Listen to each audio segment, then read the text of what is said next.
है कौन तू? दोस्तों, स्टाइलिश स्टार अल्लू अर्जुन की फिल्म पुष्पा द राइज के बाद तो उनका क्रेज एक अलग ही लेवल पर पहुंच गया है, जो कि उनके कैरियर की पहली पैन इंडिया फिल्म रही और इसने बहुत सारे नए रिकॉर्ड बनाए। लेकिन उनकी फिल्म पुष्पा द राइज के पैन इंडिया लेवल पर रिलीज होने के पहले भी अल्लू अर्जुन की फैन फॉलोइंग नॉर्थ इंडिया में बहुत ज़्यादा थी।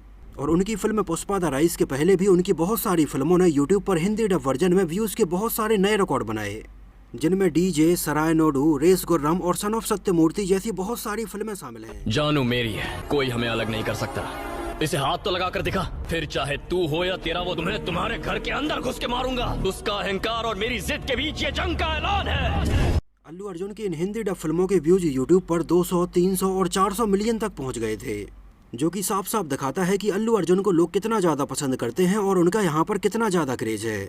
उनकी फिल्म पुष्पा द राइज और अला वैकुंठ पुरमालो के पहले एक बेहतरीन फिल्म सन 2018 में रिलीज हुई, और उनकी ये बेहतरीन फिल्म थी ना पेरू सूर्या ना इलो इंडिया, मतलब मेरा नाम सूर्या है और मेरा देश इंडिया है, जिसमें अल्लू अर्जुन हमें एक आर्मी ऑफिसर के किरदार में नजर आए थे और उनके लुक को लोगों ने बहुत ज़्यादा पसंद किया था, जिसमें अल्लू अर्जुन की बहुत ही stylish army haircut style रखी गई थी। उनकी आईब्रो पर भी एक कट था और फिल्म के अंदर वो हमें सगार पीते हुए दिखाई देते हैं। उनकी इस फिल्म को आगे चलकर हिंदी में सूर्या द सोल्जर के नाम से डब करके रिलीज किया गया था। इस फिल्म में अल्लू अर्जुन ने अपने मसल्स बनाए थे और वो हमें आर्मी ऑफिसर के जैसे ही नजर आए। अल्लू अर्जुन ने इस फिल्म के लिए स्पेशली अपने मसल्स बनाए थे और उनकी बॉडी और पर्सनालिटी इसमें बहुत अच्छी नजर आई। यहाँ तक कि अल्लू अर्जुन के डाई हार्ड फैंस को तो उनका ये लुक इतना ज़्यादा पसंद आया था कि उस टाइम पर अल्लू अर्जुन के इस लुक की बहुत सारे लोगों ने अपने व्हाट्सएप, फेसबुक और इंस्टाग्राम पर डीपी तक लगाई थी।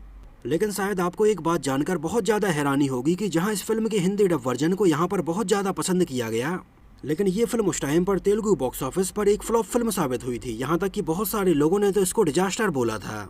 फिल्म ना पेरू सूर्या ना एलू इंडिया को सन 2018 में रिलीज किया गया था और ये उस टाइम पर आई एक कमर्शियल मास मसाला एक्शन ड्रामा फिल्म थी। फिल्म को लिखा था और डायरेक्ट किया था वकंथम वामसी ने, जिनका भी तेलुगु सिनेमा में काफ़ी अच्छा रिकॉर्ड रहा है।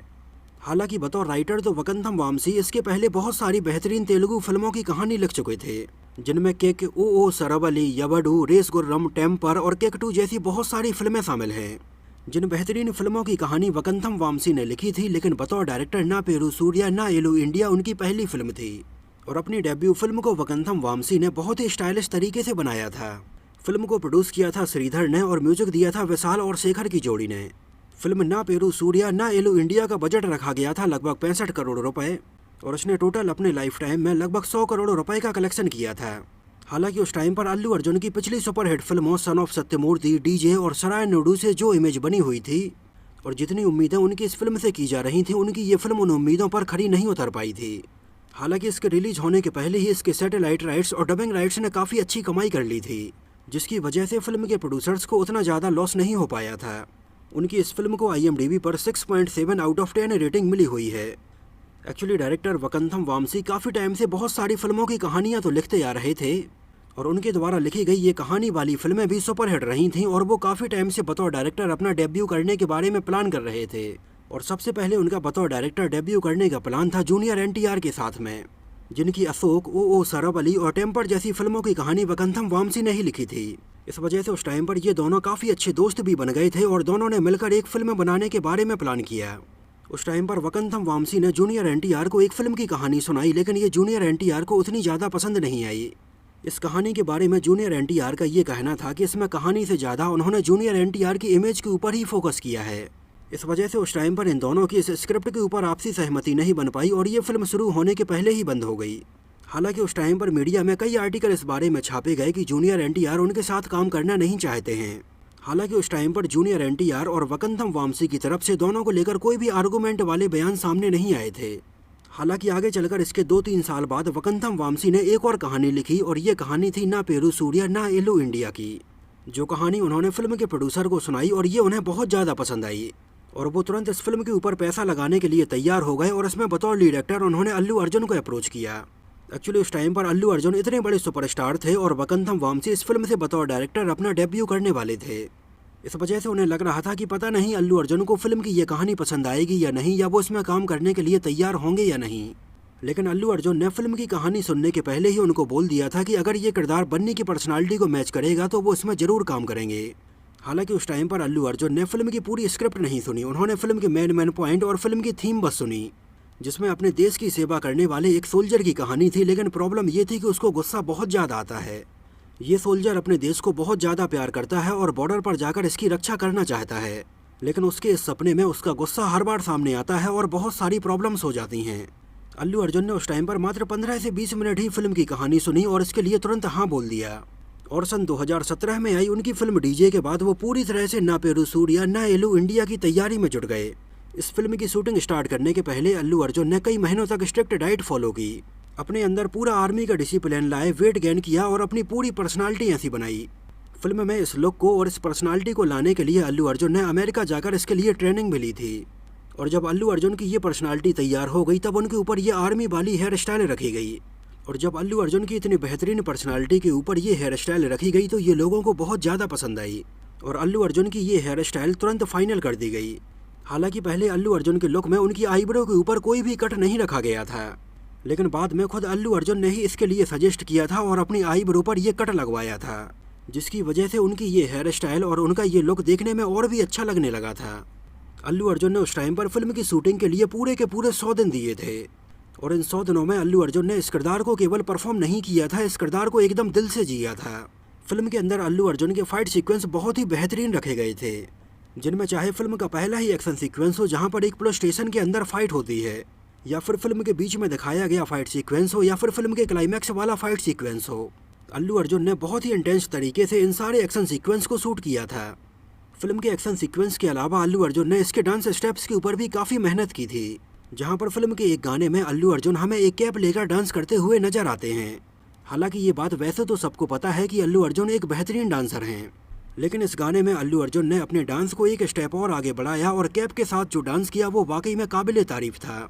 हालांकि स्टार्टिंग में तो ये गाना देखते टाइम पर कई लोगों को लगा कि ये शायद कंप्यूटर ग्राफिक्स से बनाया गया होगा, लेकिन बाद में जब लोगों को पता चला कि अल्लू अर्जुन ने कैप वाले इस स्टेप के लिए बहुत दिनों तक लगातार प्रैक्टिस की थी, तब जाकर कहीं इस गाने में ये कैप वाले सीक्वेंस इतने परफेक्टली आ पाए थे। अल्लू अर्जुन ने इस फिल्म की शूटिंग देहरादून, कश्मीर, हैदराबाद, ऊटी और मुंबई की बहुत सारी लोकेशंस पर की। यहाँ तक कि जिस टाइम पर इस फिल्म को कश्मीर में शूट किया जा रहा था तब उस टाइम पर वहाँ का टेम्परेचर -12 डिग्री सेल्सियस था। हालांकि उस टाइम पर इतने कम टेम्परेचर को देखते हुए पहले तो फिल्म मेकर्स ने सोचा कि फिल्म की शूटिंग किसी दूसरी जगह पर करेंगे, लेकिन बाद में अल्लू अर्जुन ने बोला कि उन्हें यहाँ पर इस फिल्म के सीन को शूट करने में कोई भी प्रॉब्लम नहीं है। तब जाकर फिल्म के ये सीक्वेंस यहाँ पर फिल्माए गए थे, स्पेशली फिल्म के सबसे लास्ट वाला सीक्वेंस, जहाँ पर अल्लू अर्जुन बॉर्डर पर जाकर इंडिया का झंडा फहराते हुए हमें दिखाई देते हैं। अल्लू अर्जुन के अलावा इसमें हमें एक और बेहतरीन एक्टर अर्जुन सर्जा नजर आए थे, जिन्होंने उनके पिता का किरदार निभाया था। इसके अलावा इसमें हमें अल्लू अर्जुन के अपोजिट अनु एमेनुअल नजर आई थी। गौर करने वाली बात यह है कि फिल्म में काम करने वाले इन तीनों ही मुख्य किरदारों के नाम ए से स्टार्ट होते हैं, जैसे अल्लू अर्जुन, अनु एमेनुअल और अर्जुन सर्जा। एक्चुअली पहले फिल्म ना पेरू सूर्या ना एलू इंडिया को एक पैन इंडिया फिल्म की तरह बनाए जाने का प्लान किया जा रहा था, लेकिन बाद में उस टाइम पर कुछ प्रॉब्लम हुई और ये फिल्म एक पैन इंडिया फिल्म नहीं बन पाई। हालांकि सन 2018 में ये फिल्म केवल हिंदी में रिलीज नहीं हुई थी, नहीं तो ये फिल्म तेलुगु के साथ ही साथ तमिल और मलयालम भाषाओं में तो रिलीज की गई थी, और बाद में इसके काफ़ी टाइम बाद आगे चलकर इसको हिंदी में सूर्या द सोल्जर के नाम से हिंदी में डब करके रिलीज किया गया था। और जब ये फिल्म हिंदी डब वर्जन में टीवी पर आई और यूट्यूब पर आई तो यहाँ पर लोगों ने इसको बहुत ज़्यादा पसंद किया, जहाँ पर अल्लू अर्जुन के लुक के, उनकी स्टाइल के और एटीट्यूड के लोग बिल्कुल दीवाने हो गए थे। एक तो पहले ही नॉर्थ इंडिया में अल्लू अर्जुन की फ़ैन फॉलोइंग बहुत ज़्यादा थी, लेकिन इस फिल्म के बाद और भी ज़्यादा बढ़ गई। और उस टाइम पर यह फिल्म हिंदी डब वर्जन में यहाँ पर लोगों को कितनी पसंद आई, इस बात का अंदाज़ा इसी बात से लगाया जा सकता है कि जब कोविड के बाद देश भर के सिनेमा हॉल बंद थे और बाद में जब इन सिनेमा हॉल को खोला गया तो 50% ऑक्यूपेंसी के साथ खोला गया था। तब उस टाइम पर बहुत ही कम फिल्में रिलीज हो रही थीं और लोग बहुत ही कम फिल्में सिनेमा हॉल में देखने के लिए जा रहे थे। तब उस टाइम पर बहुत सारी जगह पर अल्लू अर्जुन की फिल्म ना पेरू सूर्या ना एलू इंडिया के हिंदी डब वर्जन को सिनेमा हॉल में दिखाया गया था। एक्चुअली उस टाइम पर उत्तर प्रदेश और बिहार के बहुत सारे सिनेमा हॉल में अल्लू अर्जुन की जब ये फिल्म लगाई गई तब उस टाइम पर कोविड के बाद भी बहुत सारे लोग ये फिल्म सिनेमा हॉल में देखने के लिए पहुंचे। हालांकि इसमें भी सोचने वाली बात यह है कि ये फिल्म इसके पहले भी यूट्यूब पर फ्री में अवेलेबल थी और टीवी पर कई बार आ चुकी थी, लेकिन इसके बावजूद भी अल्लू अर्जुन का स्वैग, उनकी पर्सनालिटी और उनका ये एटीट्यूड लोग बड़े पर्दे पर देखने के लिए गए। और इस कंडीशन में भी यहाँ पर नॉर्थ इंडिया में अल्लू अर्जुन की इस 2 साल पुरानी फिल्म ने भी सिनेमा हॉल मालिकों को बहुत फ़ायदा पहुँचाया। और यहाँ पर अल्लू अर्जुन की 2 साल पुरानी फिल्म के भी इतना अच्छा परफॉर्म करने के बाद फिल्म मेकर्स की आंखें खुलीं और वहाँ के फिल्म मेकर्स को धीरे धीरे इस बात का अंदाजा होने लगा था कि अल्लू अर्जुन वाकई में एक पैन इंडिया स्टार हैं, जिनकी फिल्म को हिंदी ऑडियंस के बीच में बहुत ज़्यादा प्रमोट करने की भी ज़रूरत नहीं है। अगर हम उनकी फिल्म को हिंदी में डब करके रिलीज करते हैं तो ये फिल्म देखने के लिए उनके फैंस जरूर सिनेमा हॉल में पहुंचेंगे। लेकिन खुद अपने होम स्टेट में अल्लू अर्जुन की ये फिल्म उनकी उम्मीदों पर खरी नहीं उतर पाई थी और ये फिल्म आज भी तेलुगु सिनेमा में अल्लू अर्जुन के कैरियर की कुछ फ्लॉप फिल्मों में गिनी जाती है। हालांकि वहाँ पर बहुत सारे लोगों ने इसके बारे में ये भी कहा कि अल्लू अर्जुन के कैरियर की one of the best performance इसी फिल्म के अंदर है, जहाँ पर वाकई में अल्लू अर्जुन के अंदर जो पोटेंशियल है वो हमें इस फिल्म के अंदर देखने के लिए मिलता है। एक्चुअली पहले अल्लू अर्जुन की ये फिल्म और महेश बाबू की फिल्म भारत आने नैनू एक ही दिन क्लैश होने वाली थी, लेकिन बाद में दोनों ही फिल्मों के मेकर्स ने बैठकर इस पूरे मामले को सॉर्ट आउट किया और महेश बाबू की फिल्म भारत आने नैनू को 20 अप्रैल को रिलीज किया गया और अल्लू अर्जुन की इस फिल्म को 4 मई को रिलीज किया गया, जिससे कि इन दोनों ही एक्टर्स की फिल्में सिनेमा हॉल में अच्छे से चल सकें, क्योंकि तेलुगु सिनेमा में अल्लू अर्जुन और महेश बाबू इन दोनों के ही बहुत सारे क्रेजी फैंस हैं। और अगर उस टाइम पर इन दोनों ही एक्टर्स की इन फिल्मों के बीच में क्लैश होता तो वहाँ पर कंडीशन काफ़ी ख़राब हो सकती थी, क्योंकि इनमें से जब किसी की भी वहाँ पर फिल्म आती है तो उनके फैंस सड़कों पर रैली निकालते हैं और पोस्टर्स लगाते हैं। और उस टाइम पर इन दोनों ही फिल्मों के रिलीज के टाइम पर कोई प्रॉब्लम ना हो, इस वजह से इन दोनों ही फिल्मों में 2 हफ्ते का ये गैप रखा गया था।